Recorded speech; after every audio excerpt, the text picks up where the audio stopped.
क्या बीजेपी ने चुपके से नीतीश कुमार को ठिकाने लगा दिया? बिहार में बिसात बिछी कि अगर एनडीए जीता तो सीएम बीजेपी का पक्का। आज हम बात करेंगे बिहार में चुनावी साजिश की या बिसात की, जिसने नीतीश कुमार के कद को छोटा कर दिया। जो बड़े भाई थे वो अब छोटे भाई हो गए। टिकट बंटवारे में बीजेपी का मांझी और कुशवाहा में उनके कद को भी 2-3 सीटों में समेट दिया। जिस प्रकार से अगर वो जीते तो कुल मिला, और चिराग पासवान को 29 सीट, उसमें भी बीजेपी का खेल है, उस पर भी हम करेंगे चर्चा। लेकिन अब और यही नहीं, जेडीयू में भी बीजेपी की सेंध है, मोदी की सेंध लगी हुई है। उनके कुछ नेता हैं, कुछ कार्यकर्ता हैं और बड़े बड़े नेता हैं, वो भी बीजेपी के आदमी माने जाते हैं, नीतीश के नहीं। क्योंकि जेडीयू जिस प्रकार से उसमें बदलाव हो रहा था, नीतीश कुमार की राजनीति में बदलाव हो रहा था, साफ साफ दिख रहा था कि जितना बीजेपी के नेता नहीं बोलते हैं, उतना जेडीयू के नेता मोदी के फेवर में बोलने लगे थे। कुल मिलाकर जेडीयू में भी मोदी की सेंध। बात यही है, क्या बीजेपी ने नीतीश कुमार की राजनीतिक हत्या कर दी है या करना चाह रही है? लेकिन नीतीश कुमार भी कोई छोटे खिलाड़ी नहीं है। अब सवाल यही है कि इसका अंत क्या होगा। इसी विषय पर करेंगे चर्चा और जानेंगे वरिष्ठ पत्रकार मुकेश कुमार जी से कि क्या होगा बिहार में चुनावी खेल। और मुकेश जी। अंकुर जी, आपने जैसा कहा कि ये जो बिहार की बिसात है, जो बीजेपी ने बिछाई है, बीजेपी ने बिहार में जो बिसात बिछाई है, उसका मकसद एक ही है कि कैसे हिंदी पट्टी के एक राज्य में, जहां पर वो अभी अपने दम पर सरकार नहीं बना पाई है, अपना मुख्यमंत्री नहीं बना पाई है, वो इस इलेक्शन में ये अचीव करना चाहती है, पूरी तरह से अब सत्ता अपने हाथों में लेना चाहती है। और इसी तरह से उसने सीटों के बंटवारे की योजना भी बनाई है, और जो घमासान देख रहे हैं वो उसी का नतीजा भी है। अब देखिए कि जेडीयू ने 5 सीटों पर बताया जा रहा है कि जो एलजेपी की सीटें हैं, चिराग पासवान की सीटें हैं, उन पर अपने उम्मीदवार खड़े करने का ऐलान कर दिया है। उधर जीतन राम मांझी कह रहे हैं कि हम 2 सीटों पर अपने उम्मीदवार उतार देंगे, और जो कुशवाहा हैं, उपेंद्र कुशवाहा, वो भी नाराज चल रहे हैं, दिल्ली पहुंच रहे हैं कि बातचीत की जाएगी। तो जो मुख्य घटक हैं एनडीए के, सब के सब असंतुष्ट हैं। और ये असंतोष की वजह एक तो ये है कि जो सोच रहे थे वो, जैसे उपेंद्र कुशवाहा, इनको नंबर तो 6 मिल गए हैं, हालांकि उनके हिसाब से वो भी कम है, लेकिन उनको ऐसी सीटें दे दी गई हैं जिसमें उनके कैंडिडेट्स के जीतने की संभावना बहुत कम है। तो वो उससे खफा हैं कि अगर हम 6 सीटों पे लड़े और 1-2 सीटें ही हमारे पास आई, तो फिर हम किस काम के रह जाएंगे। तो ये जो असंतोष है, वो आप देखिए, एक तो जो संदेह का वातावरण बीजेपी को लेकर बना हुआ है, वो उसकी बहुत बड़ी वजह है।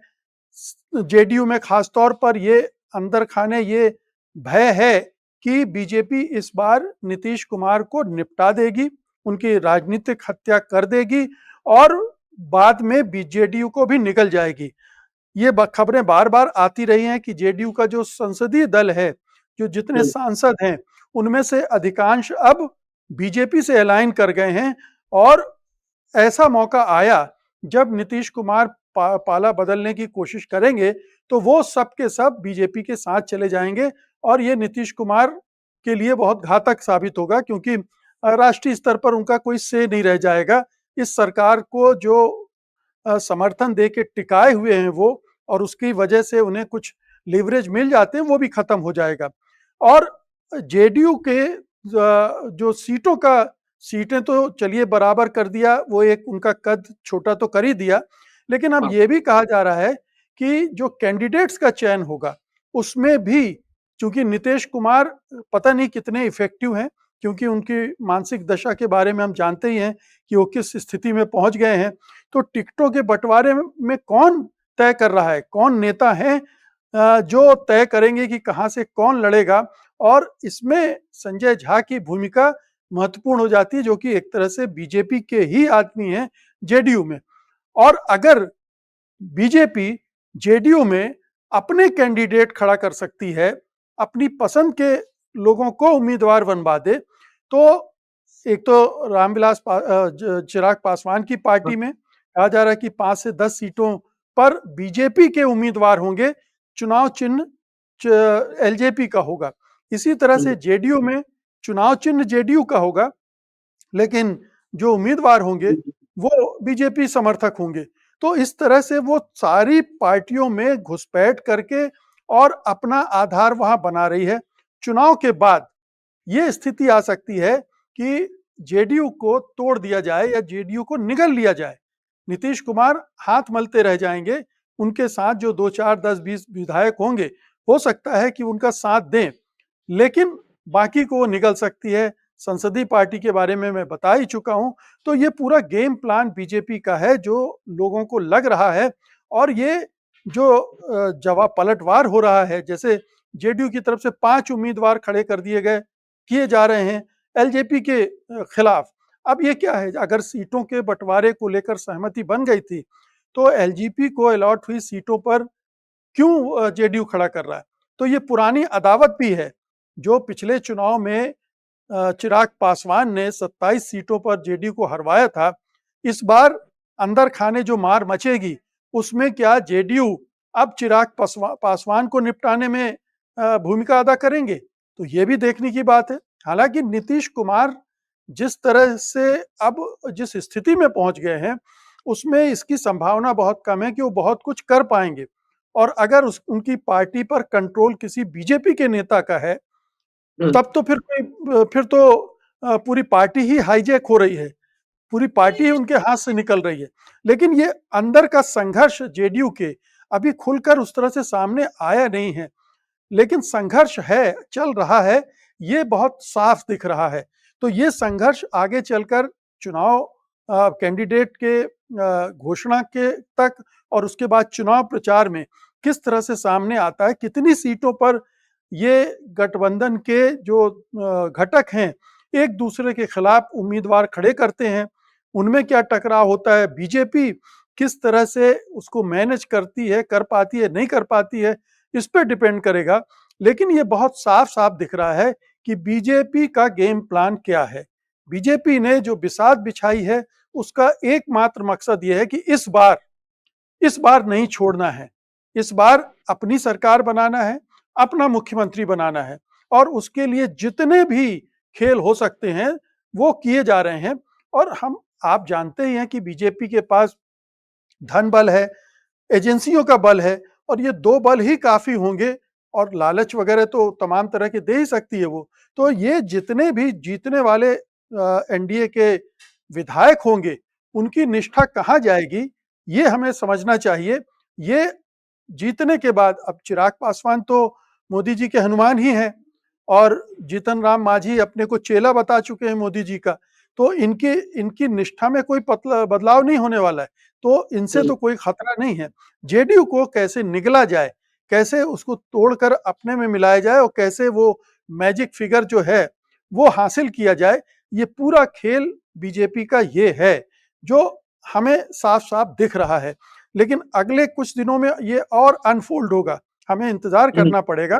लेकिन ये मानकर चलिए कि ये घमासान थमने वाला नहीं है, और ये पूरे चुनाव में अंदर ही अंदर गठबंधन के तमाम जो दल हैं, घटक हैं, वो एक दूसरे के कैंडिडेट को काटते हुए नजर आए तो हैरत की बात नहीं होगी। मुकेश जी, आपने कहा कि और ये बात सही साबित भी हो रही है कि नीतीश कुमार को एक हिसाब से निगला जा रहा है, ठिकाने लगाने की कोशिश की जा रही है, किनारे लगाने की कोशिश की जा रही है। बीजेपी ने बिसात बिछाई, जैसा कि आपने कहा। नीतीश कुमार का दूसरा नाम पलटू राम भी रखा गया था। अब इस वक्त पे जब आपको लग रहा है कि सब मुझे खाया जा रहा है, अब पलटू पलट जाएं, जब जरूरत है उनकी पार्टी को, कितने उनके नेता हैं उनके साथ चले जाएं, बीजेपी के चले जाएं, लेकिन एक एक एक जो वोट होता है वो आपकी नीतीश के साथ ही रहेगा, 2-4 नेताओं के साथ तो नहीं जाएगा नहीं। देखिए, नीतीश कुमार की क्या हालत है किसी को पता नहीं है। उनको ये चीजें समझ भी आ रही हैं या नहीं आ रही हैं, या वो इसको उनके कंट्रोल में पार्टी है भी कि नहीं है, ये तमाम चीजें संदेह के घेरे में हैं। तो नीतीश कुमार को अगर अगर होशो हवास में हैं और उनको ये चीज समझ में आ जाएगी तो वो तो खेल करना जानते हैं। अगर तुरंत पलटने की नहीं तो कम से कम इतना इंतजाम तो वो कर देंगे कि बीजेपी को नुकसान हो जाए, बीजेपी सरकार न बना पाए, ये काम तो वो कर सकते हैं। और ये काम इस तरह से भी कर सकते हैं कि वो महागठबंधन जो है उसके कैंडिडेट को जिताने की कोशिश करें, चिराग पासवान के कैंडिडेट को हराने की कोशिश करें और कई जगह बीजेपी के भी कैंडिडेट भितरघात का सामना करने लगे। तो ये खेल कर सकते हैं वो, लेकिन वो किसके नियंत्रण में है, कितने स्वतंत्र हैं, ये कहना मुश्किल है। कहा तो ये जा रहा है कि सरकार भी बिहार की नीतीश कुमार नहीं चला रहे हैं, अब वो दूसरे कौन लोग कंट्रोल कर रहे हैं, ये भी समझने की बात। तो ये चीजें जब तक स्पष्ट नहीं होती हैं तब तक नीतीश के बारे में कुछ कहना मुश्किल है। लेकिन अगर उनको इस बात का एहसास हो गया है कि उनके साथ ऐसा होने वाला है और उनका जो चुनावी विवेक और राजनीतिक विवेक अभी कायम है, तो वो छोड़ेंगे नहीं। वो एक चांस जरूर लेंगे और बीजेपी को कम से कम पावर में आने से रोक सकते हैं। इतनी ताकत तो, इतनी क्षमता तो उनमें है। अब बीजेपी के पास उनको नियंत्रित करने के, उनको ब्लैकमेल करने के कौन-कौन से हथकंडे हैं, ये इस पर भी गौर किया जाना चाहिए, क्योंकि बीजेपी केंद्रीय सत्ता में है और ये माना जाता है कि पिछली बार जब वो दल बदल करके बीजेपी के साथ आए थे तो उसके पीछे और कोई वजह नहीं थी। कोई एक ऐसी नस थी जिसको दबाया गया था और फिर वो रातों रात पलट गए थे। अगर ऐसा कुछ है तो नीतीश कुमार तो फिर कुछ करने की स्थिति में है ही नहीं। फिर तो आप इसे हाराकीरी कह लीजिए या हत्या कह लीजिए, दोनों ही सूरतों में नीतीश का भविष्य अंधकार में है। बिल्कुल, भविष्य अंधकार में है, भविष्य में अभी कुछ दिखाई तो नहीं दे रहा। लेकिन एक बात बहुत दिनों से, शुरुआत से ही चर्चा तो थी और है कि बीजेपी को बेल है, जिस पेड़ पर लगती है उस पेड़ को लगभग सुखा देती है, वो मुरझा जाता है, वो खत्म हो जाता है वो पेड़। और जेडीयू का भी अब नतीजा वही दिख रहा है। इससे पहले बाकी जो दल थे, उन शिवसेना की हालत देख लीजिए, 2 धड़ों में बांट दिया। एनसीपी की हालत देख लीजिए, 2 धड़ों में बांट दी और लगभग कमजोर ही कर दिया। अब वो बेल अब नीतीश कुमार पर लगी। अब नीतीश कुमार के बाद अब देखते हैं उस बेल से नीतीश कुमार किस किस प्रकार से कुछ निकल पाएंगे। लेकिन हालात तो अभी जिस प्रकार से उनकी पार्टी चल रही, लग तो नहीं रही है। तो अगर हालत नहीं लग रही तो बिहार में कुछ नया समीकरण बनेगा, नए तरीके से अब चुनाव राजनीति होगी। अब देखते, कुल मिलाकर अगर एनडीए जीतता तो सीएम किसका होगा, ये तो सबको अभी लग रहा है। और लेकिन अगर अभी नजर महागठबंधन पर भी है, केवल नीतीश की पार्टी खत्म हुई है, हो रही है, लेकिन उधर महागठबंधन, हालांकि कांग्रेस और आरजेडी में थोड़ी बहस चल रही है, बहसा वैसी, लेकिन वो मामला सुलटेगा। उसके बाद वहां पर क्या होगा वो भी हम आपके सामने लाते रहेंगे। तब तक के लिए नमस्कार। Copyright disclaimer under Section 107 of the Copyright Act 1976. Allowance is made for fair use for purposes such as criticism, comment, news reporting, scholarship, and research. Fair use is a use permitted by copyright statute that might otherwise be infringing.